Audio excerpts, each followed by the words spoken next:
우리 하나님 말씀 보겠습니다. 하나님 말씀은 구약 성경 사무엘상 22장 1절 2절입니다.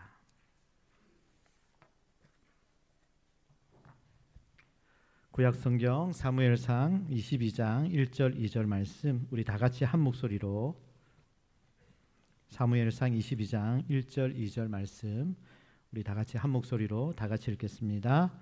그러므로 다윗이 그곳을 떠나 아둘람 굴로 도망하며 그의 형제와 아버지의 온 집이 듣고 그리로 내려가서 그에게 환난당한 모든 자와 빚진 모든 자와 마음이 원통한 자가 다 그에게로 모였고 그는 그들의 우두머리가 되었는데 그와 함께 한 자가 400명 가량이었더라.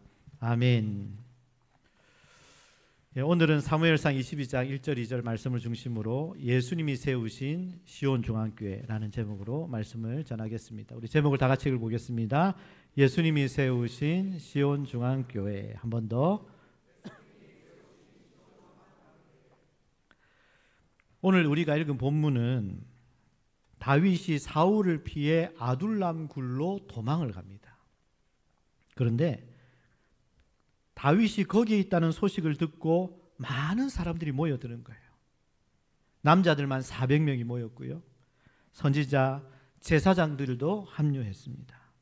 그리고 거기에는 다윗이라는 기름 부은 차기 왕도 있었습니다. 여기에 모인 사람들이 점점 나라의 기초를 형성하게 되고요. 나중에 강력한 다윗 왕국을 세우게 됩니다. 그런데 오늘 교회가 바로 이런 모습이라는 겁니다. 오늘 본문에서 아둘람의 공동체를 보면서 앞으로 이루실 하나님 나라, 우리 교회는 어떠해야 하는가를 알 수가 있습니다. 여기에 모인 아둘람 사람들이 점점 어떻게 변해가는지는 성경을 통해서 이렇게 기록되어 있는데요. 역대상 12장 22절 말씀 다 같이 읽어보겠습니다. 그때에 사람이 날마다 다윗에게로 돌아와서 돕고자 하며 큰 군대를 이루어 하나님의 군대와 같았더라. 처음에 동굴에 모였던 사람들, 처음에 다윗에게로 모였던 사람들은요, 2절에 보니까 어떤 사람들입니까? 환난당한 자, 빚진 자, 원통한 사람들.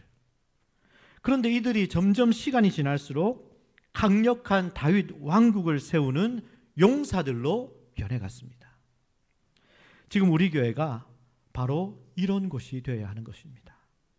교회는 비록 불완전한 사람들이 모이는 곳이지만 하나님 나라의 강한 용사들로 훈련되어지는 곳이 바로 우리 교회인 것입니다. 그렇다면 지금 우리의 약함을 극복하고 하나님의 강한 용사로 변하기 위해 어떻게 해야 할까요? 어떤 생각을 해야 하고 어떤 모습으로 성장해야 할까요? 오늘 본문을 통해서 세 가지로 여러분들과 나눠보도록 하겠습니다. 첫 번째, 우리 교회는 어떤 교회인지 우리 다 같이 읽어보겠습니다. 우리 교회는 구별된 사람들의 모임이라는 사실을 잊지 말아야 합니다. 우리 교회는 구별된 사람들의 모임이라는 거예요. 세상으로부터 구별된 사람들의 모임입니다. 오늘 본문의 아둘람 사람들, 이들은 먼저 형제들 그리고 아버지와 식구들이었고요. 그리고 두 번째는 환난당한 자, 전쟁 중이었기 때문에 정치적 폭정에 힘든 분들이었고요. 그리고 빚진 자, 돈을 빌려서 갚지 못한 사람들, 그래서 가족들마저 노예로 내어놓아야 하는 그런 사람들이 모였습니다. 그리고 마음이 원통하고 억울한 사람들, 분노가 가득한 사람들, 이런 사람들이 다윗에게로 모였습니다. 왜 왔을까요? 왜 이런 사람들이 다윗에게로 왔을까요? 힘드니까 왔겠지. 그런데 좀 더 생각해 보면 다윗은 지금 지명수배되어 있는 사람입니다. 사울 왕이 모든 군사들을 풀어서 이 다윗을 죽이려고 찾고 있는 상황이에요. 그러니 아둘람 굴에서 다윗과 함께 있다가 잡히게 되면 다 반역자로 끌려가게 될 수도 있습니다. 그리고 그곳은 동굴이에요. 이렇게 환경이 좋은 곳이 아니라 동굴입니다. 사람이 살기가 대단히 힘들고 불편한 장소였음에도 불구하고 사울이, 그 추종 세력들이 얼마나 악한지 그 정체를 알았기 때문에 그들은 이리로 모이게 되었다는 겁니다. 존 번연의 철로역정이라는 책은 성경 다음으로 많이 읽혀진 기독교의 고전입니다. 이 책의 시작이 기독도가 길을 가다가 성경을 줍게 됩니다. 성경을 펼쳐서 성경을 읽기 시작하는데 지금 살고 있는 이 성이 망할 성이라고 말씀하는 거예요. 이 성의 임금은 사탄이고 그 수하의 악령들이 서로 의심하게 하고 반목하게 하고 싸우게 만드는 세상이라는 겁니다. 결국 이 세상을 지옥으로 바꿀 거라는 겁니다. 그래서 하나님께서 이 성을 불로 심판하실 거라는 내용을 읽게 되죠. 그러자 기독도는 자신이 살던 이 성을 떠나 영원한 천성, 천국을 향하여 가는 여정, 그것이 철로역정이잖아요. 이처럼 사울 정권의 정체성을 알고 나니까 이거는 아닌 거예요. 이거는 아니다. 이러다 다 죽는다. 이러다 우리 다 망한다. 이걸 확신하면서 그 사울을 피해 장차 세워질 다윗 왕국을 기대하며 꿈꾸며 아둘람이라는 동굴로 모여든 것입니다. 지금 우리도 마찬가지입니다. 우리 교회는요, 멸망받을 세상을 떠나서 주님이 다스리는 그 나라, 완전한 나라를 꿈꾸며 이 땅의 마귀는 언젠가는 반드시 심판을 받게 될 것이고 지옥불에 가게 되고 그 추종자들도 다 심판을 받게 되지만 우리는 그 심판을 피해 예수님의 통치를 받기 원하는 사람들로, 이런 사람들이 모인 이곳이 우리 교회고 시온 중앙교회인 줄 믿습니다. 그래서 교회는 이 세상으로부터 구별된 하나님의 사람들의 모임이 교회입니다. 이 세상으로부터 구별된 사람들의 모임이라는 겁니다. 대부분의 사람들이 예수님을 믿게 된 계기가 뭡니까? 고상한 질문 때문에 예수님을 믿게 되었을까요? 철학적인 의문이 있어서 예수님을 찾게 되었을까요? 아닙니다. 대개는 인생의 고난, 상처, 그 고통으로 인해 교회에 나오는 사람들이 대부분입니다. 더 이상 사탄의, 세상의, 악의 횡포에 견딜 수 없어서 내가 예수님의 통치, 예수님의 사랑, 그분의 다스림에 살 거야 라고 모여든 곳이 바로 교회입니다. 다윗에게 몰려온 사람들, 그들은 고난 속에서 목숨을 걸고 그 나라를 꿈꾸며 나왔습니다. 그러므로 우리 교회 나오신 여러분들도 다 결단하신 분들입니다. 뭘 결단했습니까? 세상으로부터 돌아서겠다고 결단하신 여러분들입니다. 맞습니까? 우리는 세상으로부터 하나님께로 나온 거예요. 그래서 우리는 세상으로 돌아가지 않습니다. 그래서 우리가 옛날에 많이 불렀던 찬양이 있잖아요. 주님 뜻대로 살기로 했네. 뒤돌아서지 않겠네. 세상 등지고 십자가 보내 뒤돌아서지 않겠네. 아시죠? 우리 한번 불러볼까요? 주님 뜻대로 살기로 했네. 주님 뜻대로 살기로 했네. 주님 뜻대로 살기로 했네. 주님 뜻대로 살기로 했네. 뒤돌아서지 않게. 세상 등지고 세상 등지고 십자가 보내. 세상 등지고 십자가 보내. 세상 등지고 십자가 보내. 뒤돌아서지 않겠네. 이게 바로 여러분들이라는 거예요. 이게 저와 여러분들입니다.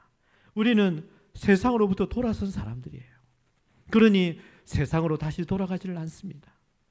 장차 이루어질 영원한 나라를 보기 때문에 우리는 세상에 미련이 없습니다. 세상에 더 이상 소망이 없습니다. 세상을 사랑하지도 않습니다. 전쟁 같은 세상입니다. 지금은 미세먼지로 숨막히는 세상입니다. 그러나 우리는 절망하거나 포기하지 않습니다. 왜냐하면 우리는 그런 세상으로부터 구별되어 나왔기 때문입니다. 이제 우리는 예수님의 사랑으로 예수님의 통치를 받고 영원한 하나님 나라를 꿈꾸는 사람들입니다. 여러분, 이런 마음으로 교회 생활하시는 우리 모두가 되시기를 주님의 이름으로 축복합니다. 두 번째, 우리 교회는 어떤 교회가 되어야 합니까? 다 같이 읽어보겠습니다. 우리 교회는 서로 치유해 주는 곳입니다. 그렇습니다. 우리 교회는 서로 치유해 주는 곳이 되어야 합니다. 보십시오. 아둘람굴에 모인 사람들, 제대로 된 사람 하나 없습니다. 모두가 다 환난당한 자, 빚진 자, 마음이 원통한 자들, 한마디로 마음의 상처가 가득한 사람들이 모인 거예요. 선교신학자 레슬리 뉴비기는 이런 말을 했는데요. 우리 다 같이 읽어볼까요? 교회는 사랑할 수 없는 사람들끼리 모여 서로 사랑을 나누는 공동체이다. 그렇습니다, 여러분. 교회는 사랑할 수 없는 사람들끼리 모여서 하나님의 사랑으로 서로 사랑을 나누는 공동체가 바로 교회입니다. 자, 그렇다면 이런 의문이 들죠. 서로 치유한다? 다윗을 중심으로 그 굴에 모인 사람들을 보세요. 모두가 다 상처투성이들입니다. 상처투성이들인데 누가 누구를 치유하나? 내가 건강해야, 내가 여유가 좀 있고, 내가 힘이 있어야 치유해 줄 수 있는데 라고 생각을 합니다. 그런데 여러분, 사실은 그렇지가 않아요. 여러분 잘 아시지 않습니까? 우리가 아픔을 경험하지 않고는 그 사람의 아픔을 절대 몰라요. 허리 아픈 사람, 허리 아프면요 온몸이 다 아프잖아요, 그죠? 그런데 허리 아픈 사람 이렇게 말합니다. 목사님, 허리 안 아파본 사람은 허리 아픈 사람 이해 못합니다. 얼마나 아픈지 모른다는 거예요. 그것뿐이겠습니까? 모든 고통이 다 그렇고요, 모든 병들이 다 그래요. 저도 마찬가지입니다. 교회에서 목회하면서 고발 안 당해본 사람은 목사의 마음을 모른다. 제가 교회 살리고 영혼 살리겠다고 그렇게 막 열심히 하는데, 막 그런 저를 무너뜨리려고 고발을 하는데, 공격을 하는데, 그거는요 안 당해본 사람은 몰라요. 경험해본 사람만 아는 거예요. 아무리 빵이 많이 있어도 배고픔을 경험하지 못한 사람은 그 빵을 나누지를 못해요. 배고픔을 모르기 때문에. 상처로 인해 마음이 상하고 깨진 경험이 있는 사람만이 그런 일을 할 수가 있는 거예요. 그래서 헨리 나우에는 상처 입은 치유자라는 말을 했습니다. 이게 무슨 말인가 하면 오히려 상처의 경험이 있는 사람이 지금 상처받은 그 사람을 치유할 수 있다는 말입니다. 이것이 바로 하나님의 방법이기도 합니다. 고린도후서 1장 6절 말씀 우리 다 같이 읽어볼까요? 우리가 환난 당하는 것도 너희가 위로와 구원을 받게 하려는 것이요, 우리가 위로를 받는 것도 너희가 위로를 받게 하려는 것이니 이 위로가 너희 속에 역사하여 우리가 받는 것 같은 고난을 너희도 견디게 하느니라. 환난을 당해본 사람이 진짜 위로할 수 있고, 그 사람의 위로가 지금 환난 당한 사람을 치유할 수 있다는 말입니다. 그런데 여러분, 교회가 바로 그런 곳이라는 거예요. 교회가. 우리가 잘 살고 내가 힘있고 내가 넉넉해서 다른 사람을 위로해 줄 수 있는 것이 아니라, 내가 아프고 힘들 때 내가 하나님의 사랑과 위로로 치유되었기 때문에 지금 아프고 힘든 그 사람을 하나님의 사랑으로 위로해 줄 수 있다는 말입니다. 여러분, 예수님 오시는 그날까지는 우리의 삶은 계속해서 눈물이 있을 겁니다. 계속해서 상처도 받을 거고요. 그 나라 가기까지 싸워야 할 고난의 여정은 계속 걸어가야 합니다. 그러면 교회는 어떤 곳입니까? 교회는 고난을 이기면서 걸어갈 수 있도록 함께 격려하고 함께 위로하고 함께 치료하는 것이 바로 교회라는 것입니다. 그렇다면 구체적으로 어떻게 치료해 줄 수 있을까요? 우리가 서로 수용할 때 치료가 일어납니다. 뭐 할 때요? 수용할 때. 아둘람 굴에 모인 사람들, 그들은 도망쳐서 온 사람들입니다. 도망자 신세입니다. 먹을 것도 부족하고 잠자리도 불편하고 사울의 군대로 인해 불안하고 두려움이 가득했습니다. 그런 그들은 다들 신경이 바짝 예민해진 사람들입니다. 마음에 여유가 없습니다. 말 한마디만 해도 희망보다 가차없이 폭발할 것 같은 그런 사람들이 모인 공동체입니다. 교회도 그렇습니다. 교회도. 우리는 어떻습니까? 여전히 우리 안에도 아픔이 있고요. 상처가 있습니다. 정신과 의사인 정혜신 씨가 당신이 옳다라는 책을 썼는데요. 그 책의 내용에 보면 이런 글이 있습니다. 사람이 행동하고 말을 할 때 무조건 그 말이 옳다고 인정해 주라는 거예요. 행동하고 말을 할 때 그것을 무조건 인정해 주라는 거예요. 왜냐하면 그 사람이 그렇게 말하고 행동하는 데는 이유가 있기 때문이라는 거예요. 그러니 무조건 인정해 줘라. 단순하지만 이것이 바로 공감이라고 합니다. 공감. 상대방을 판단하고 정죄하는 것이 아니라 마음을 열고 그래 맞아 옳다라고 인정해주고 공감해줄 때 그때 치유가 일어난다는 거예요. 치유가. 그래서 우리는 회개해야 합니다. 왜냐하면 우리는 이런 공감 능력이 부족했기 때문이에요. 가정에서든 교회 안에서든 갈등이 일어납니다. 갈등이 있어요. 왜 갈등이 있습니까? 저 사람이 잘못해서? 그럴 수도 있지만 잘못은 같이 하는 겁니다. 다 같이 한 겁니다. 단지 저 사람의 행동, 저 사람의 말에 대해서 판단하기 때문이라는 거예요. 서로 각자가 옳다고 생각하기 때문에 나는 내가 옳다고 생각하고 저는 저 사람이 옳다고 생각하기 때문에 갈등이 일어나는 것입니다. 우리는 서로 인정해주고 다름을 받아주어야 합니다. 우리는 다 달라요. 생각도 다르고 환경도 다르고 성격도 다릅니다.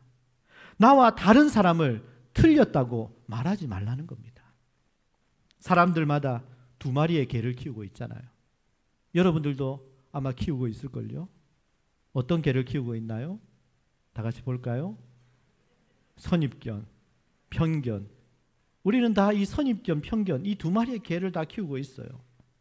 그래서 마치 내 생각은 완전해, 내 생각은 옳아, 내 기준으로 상대방을 판단하려 하지 말아야 한다는 겁니다. 나도 실수가 많아요. 나도 용서받기를 원하는데 상대방을 용서하지 못한다면 이거는 모순입니다. 우리는 다른 사람을 수용해야 합니다. 잘못해도 허물을 덮어주고 있는 모습 그대로 품어줄 때 치유가 일어나는 것입니다. 평생을 같이 살아도 이 공감이 없으면 절대로 행복할 수가 없습니다. 예수님을 보세요. 예수님은 나의 있는 모습 그대로, 우리들의 부족한 모습 그대로 다 받아주셨잖아요. 우리 모든 성도님들, 우리 서로 수용해주는 우리 모두가 되시기를 주님의 이름으로 축복합니다. 세 번째, 우리 교회는 어떤 교회가 되어야 합니까? 우리 다 같이 읽어보겠습니다. 우리 교회는 꿈을 꾸는 공동체입니다. 우리는 꿈을 꾸는 공동체예요. 아둘람 굴에 사람들이 왜 모였습니까? 힘도 없고 불편하고 그들은 마음의 온통 상처투성이었지만 그들에게는 꿈이 있었기 때문입니다. 장차 다윗이 왕이 되어 이 나라를 세울 거야. 그 꿈 하나 때문에 모여든 사람들입니다. 지금 그들은 사울에게 쫓기고 있어요. 이러다 우리가 다윗을 따라가도 될까?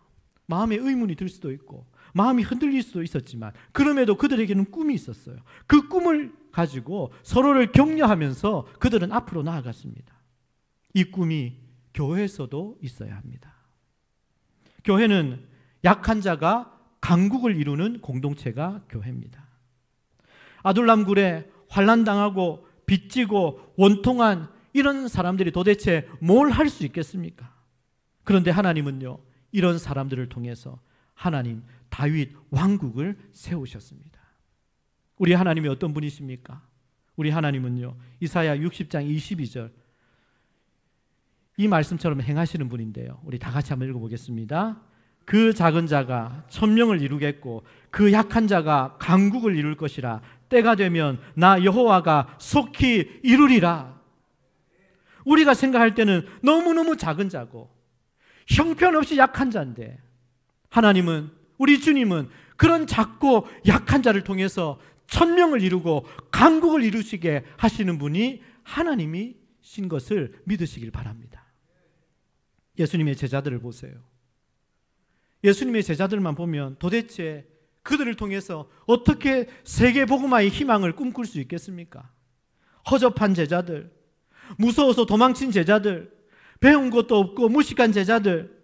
그런데 그런 제자들에게 예수님은 희망을 보셨잖아요. 마침내 성령이 오셔서 그런 제자들이 완전히 변화되어 예수님의 증인되어 교회의 기초를 세우고 이 복음이 전 세계 우리에게까지 오게 하는 그 놀라운 역할을 그 제자들이 처음 시작한 거 아닙니까? 교회가 바로 그런 곳입니다. 의인들만 모이는 곳이 아닙니다.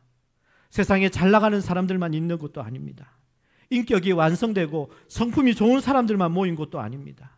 오히려 교회 안에서도 환난당하고 빚지고 원통한 마음이 있는 사람들이 모이는 곳이 교회입니다. 그러나 그렇게 비록 모였지만 점점 강한 자로, 점점 강국으로 변화시켜주는 곳이 바로 우리 교회인 줄 믿습니다.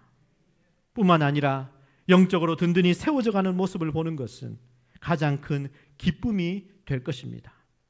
우리는 여전히 피곤하고 여전히 바쁘고 힘들지만 그럼에도 다른 사람들을 돌아보고 다른 사람들을 섬기고 다른 사람들을 세워주는 그런 사람들이 세워지게 될 거라고 저는 믿습니다. 오늘 말씀처럼 처음에는 약한 자였지만 위대한 다윗 왕국을 세우신 하나님께서 우리 시온 중앙교회도 그렇게 세워주실 것입니다. 이것이 바로 교회 위력입니다. 그러므로 우리 모든 성도님들 더욱더 소속되셔야 합니다. 교회 안으로 바짝 더 들어오셔야 합니다. 그리고 섬김의 자리에서 봉사하셔야 합니다. 그러면 달라집니다.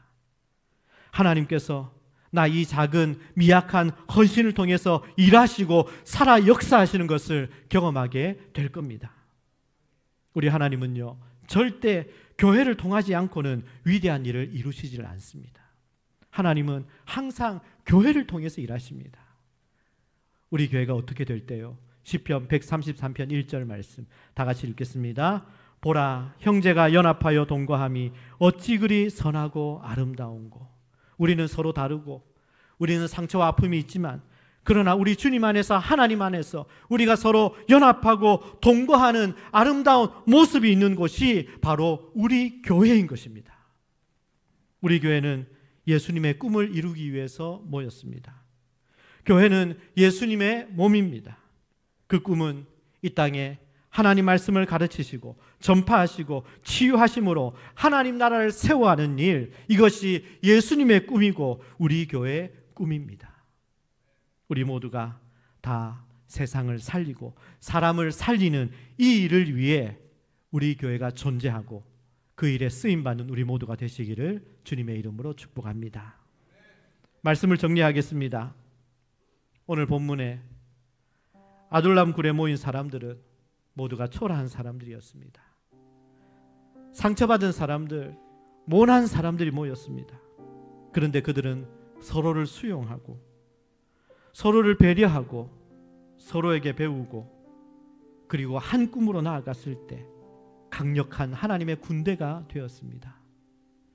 아둘람 공동체가 하나님의 군대가 된 힘, 그 동력이 무엇일까요? 다윗의 지도력 때문일까요? 아닙니다. 동굴에 모인 사람들의 인격이 좋았습니까? 그것도 아니에요. 그러면 어떻게 그들이, 그렇게 약한 자들이 하나님의 군대로 성장했을까요? 잘 들으세요, 여러분. 교회는 공동체를 이루게 되면 그때부터 우리 안에 우리 공동체를 하나님 나라로 바꿔가시는 원동력이 있는데 그 힘은 바로 우리 교회 머리 대신 예수님께서 끊임없이 생기를 불어넣어 주시기 때문입니다. 그 생기는 바로 성령님이십니다. 예수님은 우리를 너무 잘 아세요. 이 땅에 오셔서 다 경험해 보셨기 때문이죠. 그 모든 것을 다 아십니다. 여러분들이 얼마나 힘든지, 아픈지, 고단한지, 시험을 잘 받고 있는지 다 아십니다. 배신의 아픔 그리고 상처도 다 받으셨고요. 피도 흘리셨습니다. 사람들에게 말할 수 없는 모욕도 당하시고 십자가에서 죽으셨습니다. 그런 예수님이기에 저와 여러분들을 다 이해하십니다. 동정하십니다. 절대로 모르시는 분이 아닙니다. 이제 그 주님이 오시면 새하늘과 새 땅 이루실 때까지, 이 땅의 모든 고난이 완전히 제거되는 그 순간까지 우리는 믿음으로 싸워야 합니다. 절대 두려워하지 마십시오. 왜냐하면 예수님께서 이 모든 과정 가운데 여러분들과 함께 계실 것이기 때문입니다. 함께 울어주시고, 함께 여러분들을 꼭 안아주시고, 광야 같은 세상을 오히려 기쁨으로 살아갈 수 있도록 도와주실 것입니다. 그런 우리 예수님께서 능력의 팔로 우리 교회를 붙드시고 계속해서 생기를 불어넣어 주실 때 우리 교회는 반드시 승리하게 될 거라고 믿습니다. 그래서 결국 아름다운 하나님의 나라를 확장하는 멋진 우리 시온중앙교회, 저와 여러분들 우리 모두가 되시기를 주님의 이름으로 간절히 축원합니다. 우리 다 같이 기도하겠습니다. 말씀을 기억하시면서 기도하실 때 예수님이 세우시는 시온중앙교회, 우리 주님이 세우시는 시온중앙교회는 어떤 교회입니까? 우리는 세상으로부터 구별된 사람들이라는 사실입니다. 우리는 세상으로부터 구별되어 왔기 때문에 우리는 다시 세상으로 돌아가지 않습니다. 우리는 하나님 품으로, 하나님 곁으로 더 나아가는 사람들입니다. 그리고 우리는 이제 교회 안에서 서로 인정해주고 받아주고 치유해주는 공동체가 되어야 합니다. 우리 안에는 상처도 있고 아픔도 있지만 우리가 서로 인정해주고 우리가 서로 사랑할 때 그때 치유가 일어나는 것입니다. 회복이 일어나는 것입니다. 교회가 바로 그런 곳입니다. 우리 교회가요. 그리고 우리 교회는요, 꿈을 꾸는 공동체입니다. 어떤 꿈요? 지금은 비록 작고 지금은 비록 약해도 하나님께서 붙드실 때 그 작은 자가 1000명이 이루고 그 약한 자가 강국을 이루시는 때가 되면 하나님께서 이루시는 그 꿈을 우리는 함께 꾸고 있습니다. 이 모든 능력은 예수님께서 계속 생기를 불어넣어 주심으로 성령의 능력으로 우리 교회는 세워지게 될 겁니다. 하나님, 우리 시온중앙교회가 이렇게 하나님께서 기뻐하시는 멋진 교회로 세워질 때 제가, 여러분들이 함께 그 일에 동참하고 쓰임받을 수 있도록 도와주세요. 그런 교회 되어서 내 영혼이 살고 많은 사람들을 살릴 수 있고 희망을 줄 수 있고 생명을 줄 수 있는 우리 시온중앙교회가 되게 해주세요. 오늘 말씀을 기억하면서 우리 주님의 이름을 한번 부르고 함께 다 같이 통성으로 기도하겠습니다. 주여, 하나님 아버지 감사합니다. 주님께서 세우시는 시온중앙교회가 어떠한 교회인지 오늘 말씀을 통해서 우리가 하나님의 말씀을 들었습니다.